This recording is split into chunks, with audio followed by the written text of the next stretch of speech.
Okay. सबसे पहले तो अस्सलाम वालेकुम सभी को। चलिए, अब हम आपका क्या करना है आज से। मैंने जैसा आपको स्कूल में बताया, मैथ्स वाले बच्चे नहीं आए थे, कोई बात नहीं। अब जो है ना बेटा, 3 दिन सिर्फ केमिस्ट्री को दे देना। 3 दिन है भी नहीं आपके पास पूरे, ये तो दिन ख़त्म ही हो गया। लेकिन हाँ, बहुत अच्छा खासा टाइम होता है, 2 ढाई दिन का। 5 चैप्टर्स ही करने हैं आपको, और करके सारे चैप्टर जाएंगे सब, ठीक है। कोई सा भी चैप्टर नहीं छोड़ के जाएगा। अगर किसी को पर्सनली डाउट पूछना है, मुझे पर्सनली डाउट भी पूछ सकता है, कॉल भी कर सकते हैं, मैसेज भी कर सकते हैं। इन 2-3 दिन में आपके लिए पूरे टाइम अवेलेबल हो। बस इतनी सी थोड़ी सी मांग है कि अब मैं अपनी साइड से देखो थोड़ा बहुत कर ही रहा हूँ, आप अपनी साइड से बहुत अच्छे से मैंने मेहनत करो, है ना। बस यही है। चलिए ठीक है, स्टार्ट करते हैं। देखिए, इस टाइप के क्वेश्चंस आएंगे। मैंने कुछ इंपॉर्टेंट क्वेश्चंस लिए हैं और बाकी असाइनमेंट में सारे क्वेश्चंस कवर हो जाएंगे। अब जो बच्चे ये पूछ रहे थे सर आपकी वीडियो और ये जो आपने कराया है ये बहुत है बेटा, बहुत है। बट अगर आप साथ साथ एनसीईआरटी रीड और कर लो, 5 चैप्टर, क्योंकि पेपर सारा एनसीईआरटी से आना है। 5 चैप्टर है, सब एक बार रीड कर लो और एक बार आप क्या करो, उसके सॉल्यूशन देख लो, इन टेक्स्ट क्वेश्चन के भी और जो पीछे क्वेश्चन दे रखे हैं, एक बार देख के चले जाओ। बाकी जो मैंने आपको बुक दिलवाई थी, जैसे आज वो पूछ रहा था, क्या नाम है उसका, नाम ध्यान है, सना का जो भाई है, बिल्कुल ध्यान नहीं आ रहा नाम, तो वो पूछ रहा था, तो उसका की बुक ले ली सर, वो क्या करें। तो आप क्वेश्चन जितने ज़्यादा हो सके लैंग्वेज देखो। वही लैंग्वेज देखने के लिए हम आज स्टार्ट कर रहे हैं ये चीज़, कि लैंग्वेज आपको लिखनी कैसे है एक्चुअल में, ठीक है। अब देखो, ये सिंपल सा क्वेश्चन आया, arrange chlorine, fluorine, nitrogen and oxygen in increasing order of ionization enthalpy, ठीक है। अब आपने यहाँ पे ये ट्रेंड्स पढ़े हैं पीरियोडिक टेबल में। बेटा होता क्या है कि आयनाइजेशन एनर्जी सबकी अलग अलग होती है, उसके हिसाब से हमने क्लासीफाई कर दिया, ठीक है। और एक जनरल ट्रेंड पढ़ दिया और हमने पर्टिकुलर ट्रेंड्स पढ़े, उसके हिसाब से हम पढ़ सकते हैं। आयनेशन एंथैल्पी क्या होता है, कुछ भी नहीं होता। एक आइसोलेटेड गैसियस एटम है, मान लो एक्स, उसमें से इलेक्ट्रॉन निकालने के लिए, उसे आयनाइज करने के लिए, उसे आयन बनाने के लिए जो एनर्जी देनी पड़ेगी वो होती है आयनेशन एंथैल्पी। मैंने आपको बताया था आयनेशन एंथैल्पी। जो इस वीडियो में जो भी मैं बोल रहा हूँ ना, एक एक वर्ड बहुत अच्छे से सुनना, ओके, बहुत अच्छे से। मैंने क्या बोला कि आयनाइजेशन एंथैल्पी बता दी। आयनाइजेशन एंथैल्पी हमेशा पॉजिटिव होती है। क्यों? क्योंकि इलेक्ट्रॉन निकालने के लिए हमेशा एनर्जी देनी पड़ेगी। आप सिस्टम को एनर्जी दे रहे हो तो वो उसके लिए पॉजिटिव है। सिस्टम एनर्जी एमिट कर रहा है, रेडिएट कर रहा है, तो उसके लिए नेगेटिव है। ओके, चलो अब यहाँ पे आ जाओ, ClFnO। अब आपको इस चैप्टर में क्या चाहिए, बेसिकली आपको एक माइंड मैप होना चाहिए कि पीरियोडिक टेबल होती कैसे है ना। एक बिल्कुल अच्छे से याद नहीं हो, बट ध्यान होगी कौन सा एलिमेंट कहाँ पर है। देखो, जैसे इसमें हम एक बेसिक सा यहाँ पे रफ वर्क करते हैं साइड में। यहाँ पे असल में मैं आंसर लिखाऊंगा कि आंसर लिखना क्या है। ClFnO है। अब यहाँ पे रफ वर्क क्या, नाइट्रोजन आ गया, कौन से ग्रुप का, 15 का। 16 में ऑक्सीजन है, 17 में आपका फ्लोरीन है और उसी के नीचे क्लोरीन है, ठीक है। अब आपको पता है आयनाइजेशन एंथैल्पी का ट्रेंड क्या था। जब हम पीरियड में इधर से इधर जाते हैं, लेफ्ट टू राइट जाते हैं, तो आयनाइजेशन एंथैल्पी बढ़ती है और नीचे आने में आयनाइजेशन एंथैल्पी कम होती है, ठीक है। इलेक्ट्रॉन दूर हो गया न्यूक्लियस से, तो उसे इलेक्ट्रॉन को निकालना आसान है। यहाँ पे जाते जाते क्या होता है, इफेक्टिव न्यूक्लियर चार्ज बढ़ता है, नंबर ऑफ प्रोटॉन इंक्रीज होते हैं, तो इलेक्ट्रॉन को निकालना मुश्किल है। सिंपल सी बात है, ठीक है। तो अब इस क्वेश्चन में आपको ये तो पता लग गया कि फ्लोरीन की मैक्सिमम होगी, तो आप फ्लोरीन को यहाँ रख दो, और क्लोरीन की मिनिमम होगी। क्यों? क्योंकि वो एक नीचे वाले ग्रुप में है, एक नीचे वाले पीरियड में ग्रुप में वो आपके नीचे आ रहा है, तो क्लोरीन की मिनिमम हो जाएगी, है ना। क्योंकि नाइट्रोजन, ऑक्सीजन और फ्लोरीन, इन तीनों का लगभग साइज़ सेम है। इधर जाने में डिक्रीज होता है साइज़, बट बहुत ज़्यादा फर्क नहीं है। बट फ्लोरीन और क्लोरीन के साइज़ में बहुत फ़र्क है, तो जो लास्ट इलेक्ट्रॉन है वो दूर हो जाएगा क्लोरीन में, इसलिए उसे निकालना थोड़ा सा ईजी हो जाएगा as compare to nitrogen, oxygen, fluorine and chlorine. और आपको पता ही है ये तीनों मोस्ट इलेक्ट्रोनेगेटिव एलिमेंट्स हैं ये। उसके बाद क्लोरीन आता है। नाइट्रोजन और क्लोरीन की लगभग सेम होती है, 3.0, ठीक है। तो अब आपको ये पता लग गया, chlorine, fluorine, fluorine maximum, chlorine minimum, ठीक है। अब ऑक्सीजन और नाइट्रोजन में कैसे करेंगे, ठीक है। ऑक्सीजन और नाइट्रोजन में आपको पता है होना क्या चाहिए था, इधर जाने में इंक्रीज़ हो रही है तो ऑक्सीजन की ज़्यादा होनी चाहिए थी नाइट्रोजन से, बट ऐसा होता नहीं है, ऐसा होता नहीं है। नाइट्रोजन की ऑक्सीजन से ज़्यादा होती है। तो आपका ऑर्डर क्या बन जाएगा, ये आपका ऑर्डर बन गया। अब देखो आपको लिखना क्या है, क्या रीज़न है, इसका भी रीज़न बताता हूँ, ठीक है। बहुत अच्छे से देखना, देखो लाइन वाइज, पॉइंट वाइज लिखना है इसका आंसर। एज आयनाइज, आई का मतलब आयनाइजेशन एंथैल्पी, ठीक है, आई हमेशा आयनाइजेशन एंथैल्पी को लिखूंगा, पूरा नहीं लिख रहा। As I increases from left to right in a period, so the maximum IE would be of fluorine, as it is rightmost and also most electronegative,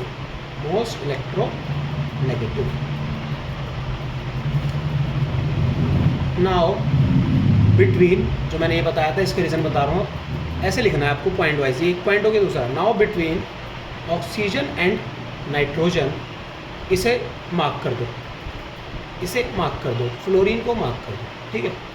now between oxygen, ये answer writing कुछ techniques होती है, कुछ tactics होते हैं ना, कि जो इंपॉर्टेंट चीज़ है वो मार्क कर दो, टीचर देखेगा कीवर्ड्स आपने ठीक लिखे, सीधा ठीक। Between, now between oxygen and nitrogen, nitrogen shows anomalous behavior due to what, ये मैंने बताया था लेक्चर में, due to its electronic configuration,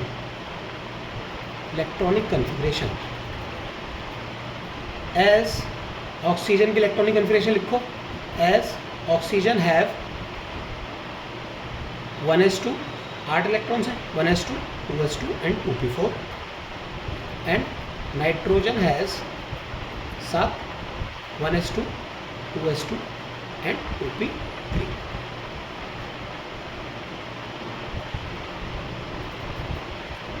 half nitrogen as night configuration, as, ये आपने ब्रैकेट में लिख दी है सारी बात, एज नाइट्रोजन हैव या has, as nitrogen has half filled p orbital which is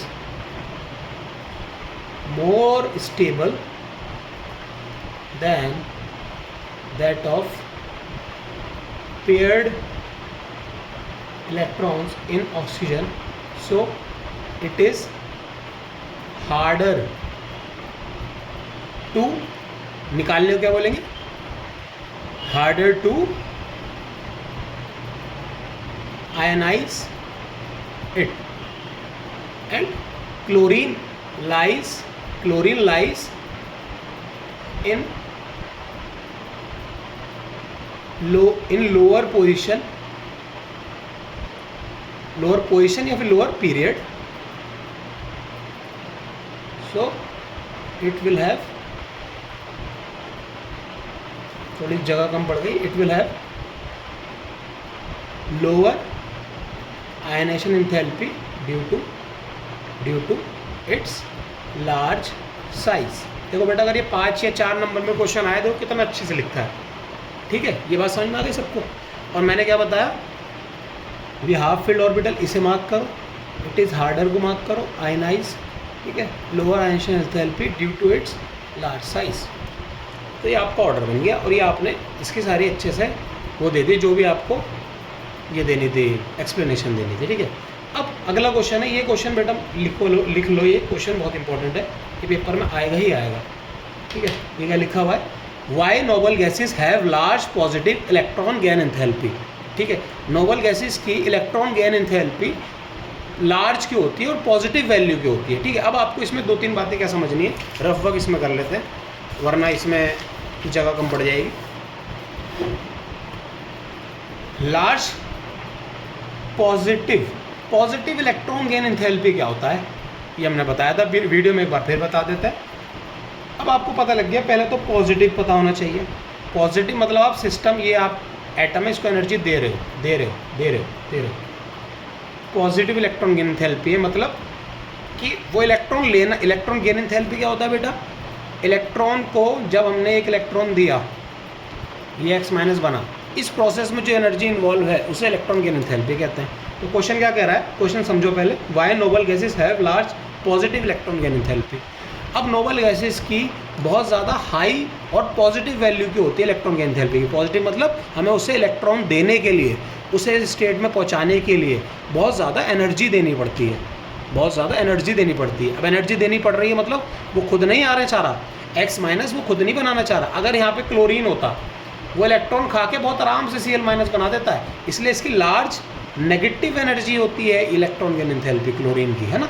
क्यों? क्योंकि वो एनर्जी एमिट करेगा, वो स्टेबल हो गया ना, ये तो अनस्टेबल हो रहा है पहले के मुकाबले। अगर कोई यहाँ पे है, उसे आपको अनस्टेबल करना है, यहाँ पहुँचाना है, तो उसे एनर्जी देनी पड़ेगी।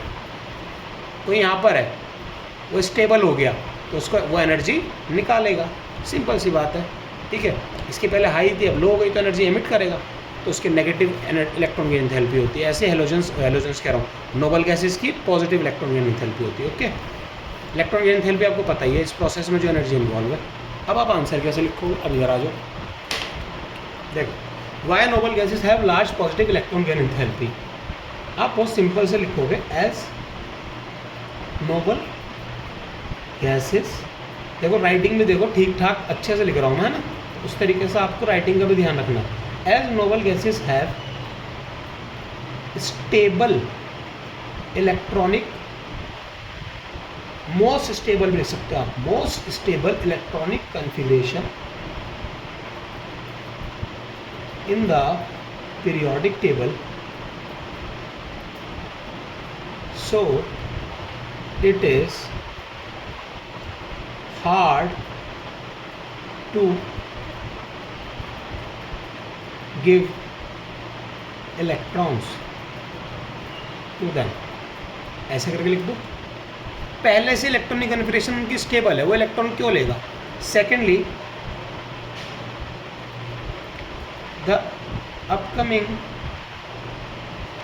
Electron will go in the higher energy level, which is not easier to fill or accommodate one extra electron as effective nuclear charge decreases moving outwards in an atom। देखो कितना अच्छा आंसर लिखा है। As अब आप जो भी आप आंसर लिखा करो ना, उसे एक बार रीड करो, और रीड करने में जो इम्पोर्टेंट आपको लग रहा है कीवर्ड, उसे मार्क कर दो। ये कुछ ट्रिक्स हैं ना। अब मैं आपको ये आंसर इसलिए लिखवा रहा हूँ, एक तो देखो मैं ये आपको रिकॉर्डेड लेक्चर दे रहा हूँ। ऐसा क्यों? क्योंकि आप देखो कि क्या दिमाग में चलना चाहिए उस टाइम पता हो, वरना मैं आपको PDF भी प्रोवाइड कर सकता था इसकी, है ना, बट हम साथ साथ करेंगे। As noble gases have most stable electronic configuration, पहला तो रीज़न यही है। इसे आप पॉइंट में भी लिख सकते हो कि due to following reasons first second, ठीक है, या फिर ऐसे भी लिख सकते हो। As noble gases have most stable electronic configuration in the periodic table, so it is hard to give electrons, to give extra लिख सकते हो, extra electrons to them।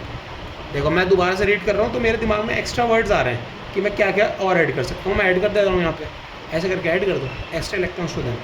Secondly, the upcoming electron will go in the higher energy level, which is not easier to fill or accommodate। यहाँ fill की ज़्यादा जगह जो अच्छा word ही है, accommodate। One extra electron as effective nuclear charge decreases moving outwards in an atom। जब हम higher level पे जाते हैं इफेक्टिव न्यूक्लियर चार्ज डिक्रीज हो जाता है ना, क्योंकि शील्डिंग की वजह से। मैंने आपको बताया जो अंदर वाले इलेक्ट्रॉन्स हैं वो न्यूक्लियर चार्ज को शील्ड कर देते हैं, पर्दे बन जाते हैं। तो जितना अगर इफेक्ट जो न्यूक्लियर चार्ज है वो बाहर जाते जाते कम होता रहता है, और जब कम होगा तो एक्स्ट्रा इलेक्ट्रॉन ऐड कैसे हो जाएगा, ठीक है। तो ये दो बेसिकली छोटे छोटे रीज़न है इसके, ठीक है। अब इस चैप्टर में ये जो वर्ड है ना इफेक्टिव न्यूक्लियर चार्ज, अगर किसी क्वेश्चन में आप ऐड कर सकते हो तो करना ज़रूर, ठीक है। कीवर्ड्स के मार्क्स होते हैं, ओके। तो दो क्वेश्चंस हो गए। कोई भी इसके रिगार्डिंग कोई भी डाउट हो अभी, तो आप अभी के अभी पूछ लेना मेरे से, ओके। अब अगले क्वेश्चन पे आ जाते हैं। Assign position of NH2 NP4 for N = 3। अभी मैंने जो आपको वो क्वेश्चन कराया था ना, वो टॉपिक कराया, कि ब्लॉक, पीरियड, ग्रुप कैसे फाइंड आउट करते हैं किसी एटम का जिसकी एटॉमिक नंबर दे रखा है। यहाँ तो काम आसान कर दिया, हमें इलेक्ट्रॉनिक कन्फिग्रेशन दे दी, लास्ट वैलेंस शेल की इलेक्ट्रॉनिक कन्फिग्रेशन दे दी, NS2 NP4 मतलब फॉर n = 3 मतलब क्या है 3s2 3p4 है। कुछ बच्चे जो समझदार होंगे वो क्या करेंगे, 3s2 3p4 सल्फर की है, वो यहाँ पे एज इट इज़ आंसर लिख देंगे। बट आपको करना कैसे है, ऐसे यहाँ पे 3s2 3p4 है, ब्लॉक p हो गया, क्यों, क्योंकि वैलेंस इलेक्ट्रॉन जो लास्ट इलेक्ट्रॉन है वो p में गया, तो p ब्लॉक हो गया। पीरियड के लिए क्या देखते हैं हम, हाईएस्ट वैल्यू ऑफ n, ये लिखना नहीं है, बस ये मैंने बताने के लिए। n की हाईएस्ट वैल्यू क्या है, 3 है, 3 यहाँ जो लिखा होता है आगे, ये 3p4 है, इसका मतलब क्या है, 3p4 का मतलब क्या है, 3p4 का कि थर्ड शेल है, थर्ड शेल का p सब शेल है, और 4 का मतलब क्या है, उसमें 4 इलेक्ट्रॉन्स हैं। ठीक है, ये बताने वाली बात नहीं थी, फिर भी बता दिया, कोई कंफ्यूज होता है तो। ठीक है, तो 3s2 3p4 है, ब्लॉक p ब्लॉक पता लग गया, पीरियड आपका 3 पता लग गया। ग्रुप हम p ब्लॉक का कैसे बताते हैं, वो 12वें के बाद 12 तक डी ब्लॉक है, 12वें ग्रुप तक डी ब्लॉक है, p ब्लॉक 12वें के बाद स्टार्ट होता है, तो 12 plus number of valence electron in p subshell. p में देखो कितने वैलेंस इलेक्ट्रॉन दिखा रहे हैं, जो आउटर मोस्ट p सबशेल है उसका देखते हैं, 4 दिखा रहा है, 12 + 4 16, तो आपका ब्लॉक हो गया p, पीरियड हो गया थर्ड, और आपका ग्रुप हो गया 16। अब आपको पता है सल्फर जो है यही तो होता है पीरियोडिक टेबल में, थर्ड उसका पीरियड है, उसका 16वां ग्रुप है। अच्छा, 16वें ग्रुप को क्या कहते हैं, चाल्कोजेंस कहते हैं। चाल्कोजेंस क्या, एलिमेंट्स प्रिसीडिंग हेलोजेंस, हेलोजेंस से पहले आने वाले चाल्कोजेंस हो गए। 17 को क्या कहते हैं हम, हेलोजेंस कहते हैं। ठीक है, थोड़ी एक्स्ट्रा इन्फॉर्मेशन। फर्स्ट को क्या कहते हैं, एल्कली मेटल्स कहते हैं फर्स्ट ग्रुप को। सेकंड को क्या कहते हैं, एल्कालीन अर्थ मेटल्स, बिकॉज ये अर्थ के क्रस्ट आपके अर्थ में से मिलते हैं। ठीक है, अर्थ एल्कालीन अर्थ मेटल्स। ठीक है, तो ये कुछ पॉइंट्स है। आपको पता है 18 ग्रुप कौन सा होता है, नोबल गैसेस का होता है। ठीक है, तो ये पता होना चाहिए बस बेसिक्स। 16वें ग्रुप को हम चाल्कोजेंस कहते हैं, ऑक्सीजन सल्फर वाले को। हेलोजेंस कौन सा हो गया, हेलोजेंस फ्लोरीन क्लोरीन वाला। एल्कली मेटल्स कौन से हो गए, ये लिथियम सोडियम पोटेशियम, ये एल्कली मेटल्स हो गए। अल्कलीन अर्थ मेटल्स कौन से हो गए, बेरिलियम मैग्नीशियम कैल्शियम, ये एल्कलीन अर्थ मेटल्स हो। नोबल गैसेस कौन सी हो गई, हीना नीना और करीना, ये कौन सी हो गई, नोबल गैसेस हो गई। ठीक है, इस तरीके से बस इतना आंसर लिखना है इसमें। ठीक है, अब देखो ये इंपॉर्टेंट क्वेश्चन है, इसमें क्या दे रखा है समझो अच्छे से। पहले तो ionization enthalpies of few elements are given, पहली और दूसरी आयनाइजेशन एंथैल्पी दे रखी है। ठीक है, पहली और दूसरी आयनाइजेशन एंथैल्पी का मतलब क्या है, पहले तो ये पता होना चाहिए। Na है, इसको आयनाइज करा, इसमें से इलेक्ट्रॉन निकाला, क्या बनेगा Na+ प्लस इलेक्ट्रॉन, एक इलेक्ट्रॉन निकल के भाग गया। तो ये जो भी एनर्जी इस स्टेप में लगी है, इस इलेक्ट्रॉन को निकालने के लिए जो भी एनर्जी हमें देनी पड़ी है, वो हो गई आयनाइजेशन एंथैल्पी ऑफ फर्स्ट। ठीक है, पहले इलेक्ट्रॉन निकालने के लिए। अब Na+ में से जब आप इलेक्ट्रॉन निकालोगे तो क्या बन जाएगा, Na2+।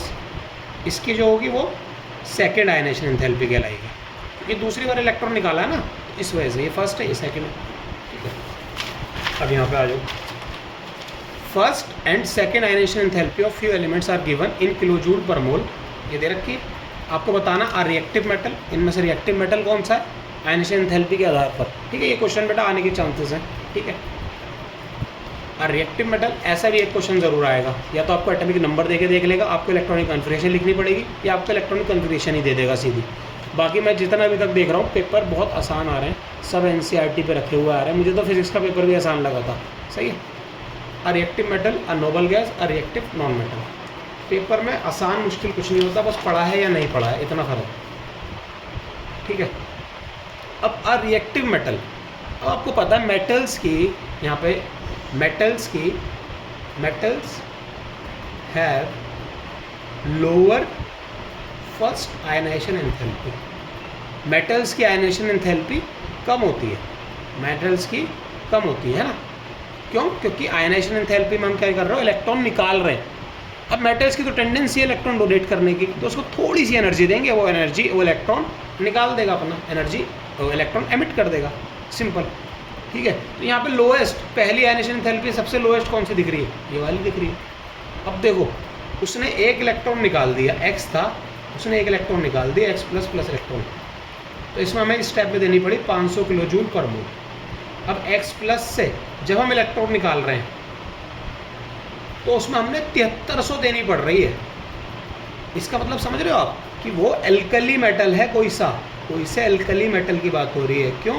जैसे Na है, Na में आपको एक इलेक्ट्रॉन तो खुद ब खुद दे देगा, Na प्लस स्टेबल होता है, क्योंकि आपको पता है ना, Na प्लस स्टेबल होता है। अब Na प्लस से इलेक्ट्रॉन निकाल के दिखाओ, वो नहीं देगा आराम से, इसलिए उसमें बहुत हाई एनर्जी देनी पड़ रही है, बहुत हाई एनर्जी देनी पड़ रही है।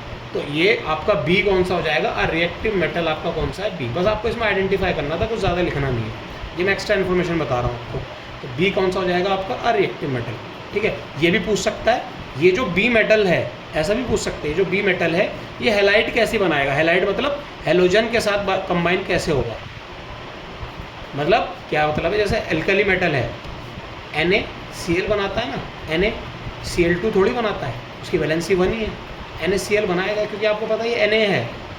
एक इलेक्ट्रॉन निकालने के बाद इतनी हाई आयनेशन एंथैल्पी, इसका मतलब वो स्टेबल कन्फिग्रेशन में चला गया, वो स्टेबल कन्फिग्रेशन में चला गया, इसलिए दूसरी इतनी हाई है। सही, तो NaCl बन गया वो। तो ये हाइड्राइड कैसे बनाएगा या फिर हैलाइड कैसे बनाएगा? NaH की फॉर्म में बनाएगा और NaX की फॉर्म में बनाएगा। NaH की फॉर्म में हाइड्राइड बनाएगा और NaX की फॉर्म में, X क्या है? कोई सा भी हैलोजन, NaCl, NaBr, इस फॉर्म में क्या बनाएगा? हैलाइड बनाएगा। तो अगर ये B है तो इसकी हैलाइड कैसे बनेगी? BX, BCl, B। ठीक है, इस तरीके से आपका ये हैलाइड बना है। और नोबल गैस, अब आपको पता है नोबल गैस की इलेक्ट्रॉनिक कन्फिग्रेशन बहुत स्टेबल है पहले से ही, तो उसे इलेक्ट्रॉन देना भी मुश्किल है, इलेक्ट्रॉन की एंथैल्पी भी पॉजिटिव वैल्यू बहुत ज़्यादा होती है और इलेक्ट्रॉन निकालना भी बहुत मुश्किल होगा।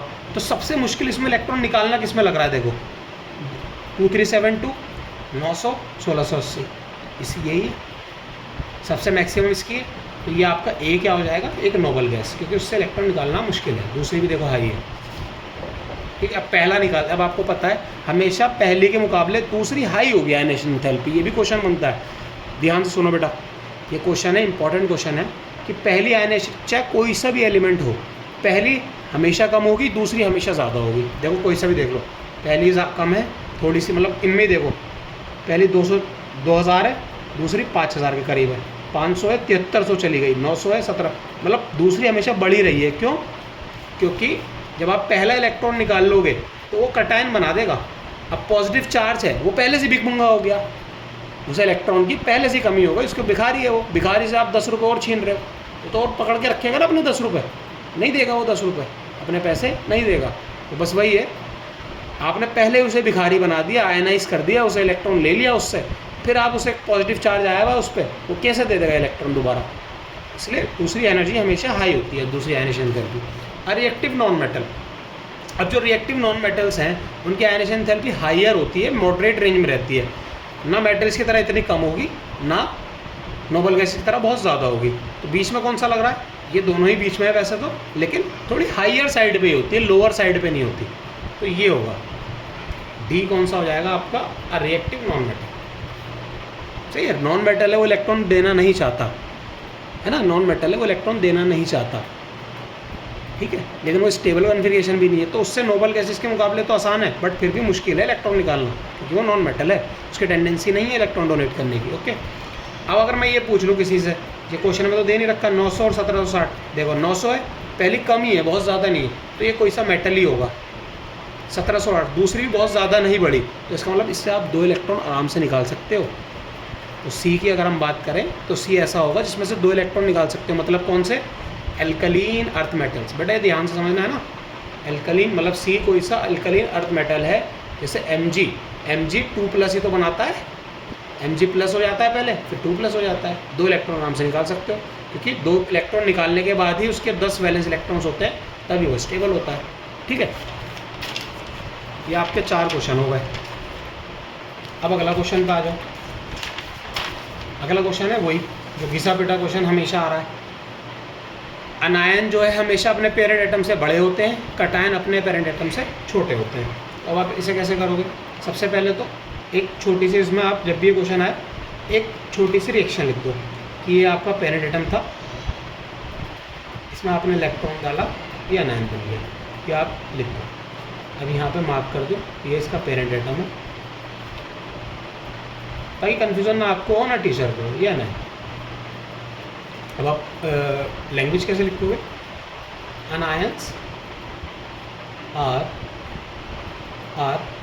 बिगर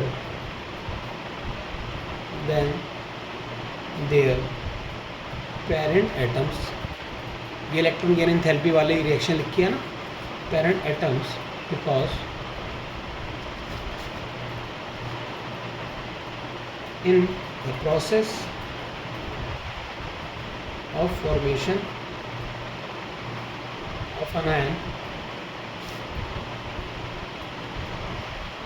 one electron is added and the added electron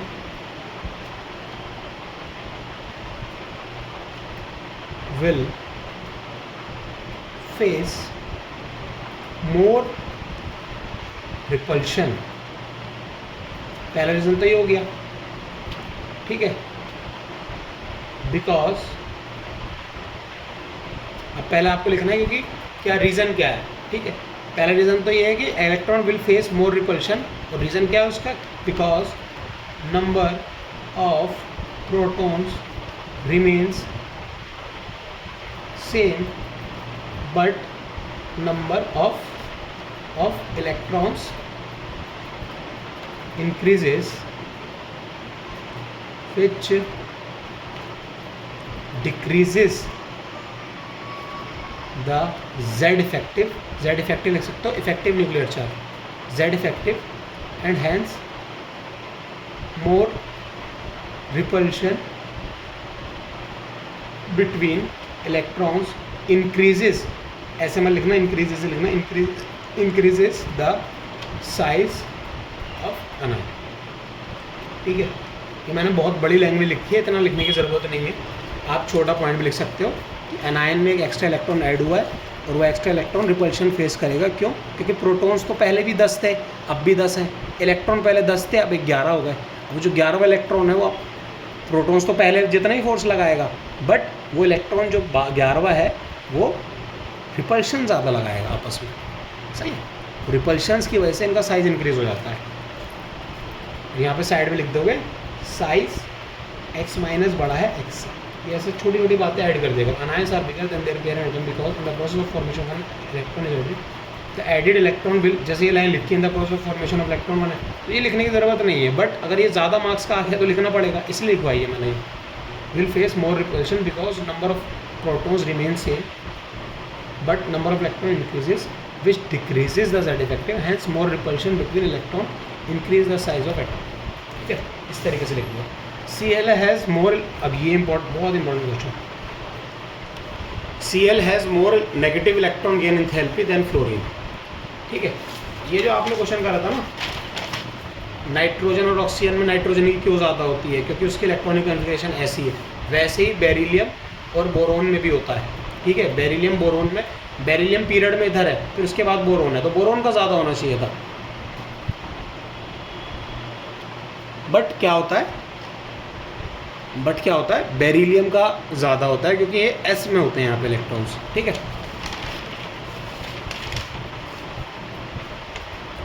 चलो अब वाला क्वेश्चन करते हैं। Cl has more negative electron gain enthalpy than fluorine, इसका क्या रीज़न है? नेगेटिव, मोर नेगेटिव, देखो दोनों आपके हेलोजन्स हैं, तो ये एनर्जी एमिट करेंगे, लूज करेंगे, रेडिएट करेंगे। क्यों? क्योंकि ये पहले अगर यहाँ थे तो अब स्टेबल ज़्यादा हो गए, अब ज़्यादा स्टेबल होगी तो एनर्जी रिलीज करेंगे, सिंपल सी बात है। Cl has more negative electron gain enthalpy than fluorine, इसका रीज़न क्या है? ऑल दो, ऐसे लिखोगे आप, ऑल दो फ्लोरीन इज मोर, जो बच्चों को कन्फ्यूज़न होती है, electronegative than fluorine, but electron gain enthalpy of fluorine is less than that of chlorine because the newly added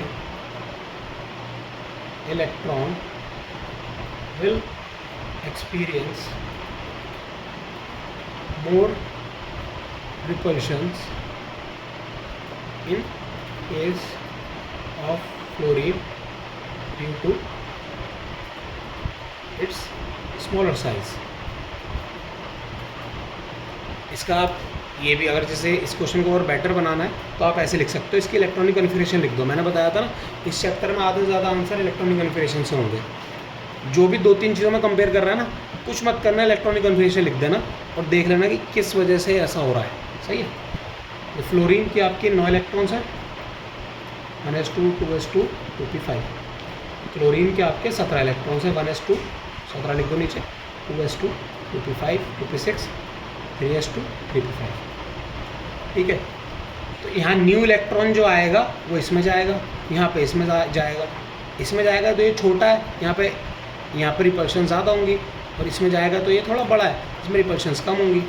as size of 2p is smaller than that of 3p। So electron मतलब यहाँ पे अब ये लिख लेना आगे, यहाँ पे जगह नहीं है तो मैं लिख नहीं रहा, तो electron will feel more relaxed in chlorine. ठीक है। इस वजह से उसकी इलेक्ट्रॉन की एंथैल्पी नेगेटिव में ज़्यादा होती है, मतलब वो ज़्यादा स्टेबल हो जाता है इलेक्ट्रॉन खाने के बाद। ठीक है। इलेक्ट्रॉन खाना जल्दी इसे है क्योंकि इलेक्ट्रॉन नेगेटिव ही है क्लोरीन के मुकाबले। फ्लोरीन बहुत ज़्यादा इलेक्ट्रॉन खाना जल्दी इसे है, बट इसको जब इसके पास जगह ही नहीं है तो क्या खाएगा। ठीक है। आपको पूरा 4 रोटियाँ खानी है, पेट में जगह नहीं है। ठीक है। रोटी भी अंदर जाकर डाइजेशन इशू करेगी, तो इस वजह से क्लोरीन ज़्यादा आपका इलेक्ट्रॉन की एंथैल्पी इसकी नेगेटिव होती है। ठीक है। Elements in the same group have similar physical and chemical properties. बेटा देखो इस तरीके का क्वेश्चन जरूर फंसेगा। Elements in the same group have similar physical and chemical properties, इसका क्या मतलब है? एक ग्रुप के एलिमेंट्स की फिजिकल और केमिकल प्रॉपर्टीज सेम क्यों होती हैं? आपको क्या बताना है, देखो यहाँ पे क्या लिखना है। एलिमेंट्स, छोटी सी बात लिखनी है, elements of the same group have same number of valence electrons. For example पे दे सकते हो, एक ग्रुप का पहले वाले का एग्जांपल दे दो, लिथियम, सोडियम, पोटेशियम की आप इलेक्ट्रॉनिक कन्फिगरेशन लिख दो। लिथियम 3 है, 1s2 2s1। ठीक है। लिथियम के 3 है, सोडियम का 11 इलेक्ट्रॉन है, 1s2 2s2 2p6 3s1।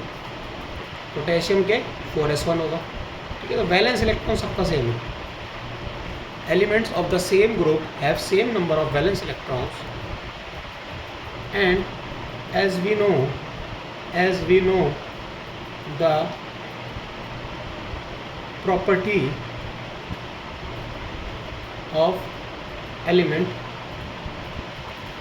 depends upon number of valence electrons due to, देखो अब आपने केमिकल बॉन्डिंग चैप्टर पढ़ लिया तो वो ऐड कर सकते हो इसमें, due to its bonding as atoms with same number of valence electron, क्योंकि उसकी ऑक्सीडेशन स्टेट सेम हो जाएगी, have same oxidation state same है, so it will undergo in same type of bonding which leads same physical and chemical properties। ठीक है। तो इस type से छोटा सा आंसर लिख दिया इसमें, इसे और बढ़ा सकते हो, इतना भी बढ़ा सकते हो, बट ये बहुत इनफ है इतना answer. Element of same group have same number of valence electrons, ये आपने एग्जांपल दे दिया। As we know the properties of elements, ये ऐसे डब्बा बना देना, as we know the properties of element depend upon number of valence electrons due to its bonding as atom with same number of valence electrons have same oxidation state, so it will undergo same type of bonding which leads same physical and chemical property। ठीक है, जैसा आपको पता है Na है वो एक electron lose करके आयनिक बॉन्ड बनाता है, ऐसे पोटेशियम भी सेम बनाता है। तो उनकी कैसे नहीं होगी सेम। कार्बन वाला जो कार्बन सिलिकन है उनको वो चार उनके पास 4 वैलेंस इलेक्ट्रॉन्स है, तो ना वन लूज कर सकते ना गेन कर सकते, तो कोवेलेंट बॉन्डिंग करते हैं। अब बॉन्डिंग सेम है तो कुछ केमिकल और फिजिकल प्रॉपर्टी सेम हो जाती है। ठीक है, तो बॉन्डेड स्टेट में वैसे सेम है। और दूसरी बात, अब वैलेंस इलेक्ट्रॉन्स ही सेम है तो उनकी आयनाइजेशन एंथैल्पीज और जितनी भी मतलब वो है, जैसे ये वैलेंस इलेक्ट्रॉन सेम है तो इनके ये क्या होगा, एक इलेक्ट्रॉन गेन, इसको बस लूज करना है, इसको एक इलेक्ट्रॉन लूज करेगा नोबल गैसेस बन जाएगा, तो वो मेटेलिक करेक्टर दिखाएगा। क्यों मेटल्स क्या होते हैं, इनके पास टेंडेंसी टू लूज इलेक्ट्रॉन्स होती है। तो आप कुछ भी लिख सकते हो उसमें, बहुत सारी चीज़ें ऐड कर सकते हो। यहाँ पे जगह कम थी तो मैंने इतना ही लिखा है। ठीक है, चलो अब अगली वीडियो में 10 मिनट की अगली वीडियो बना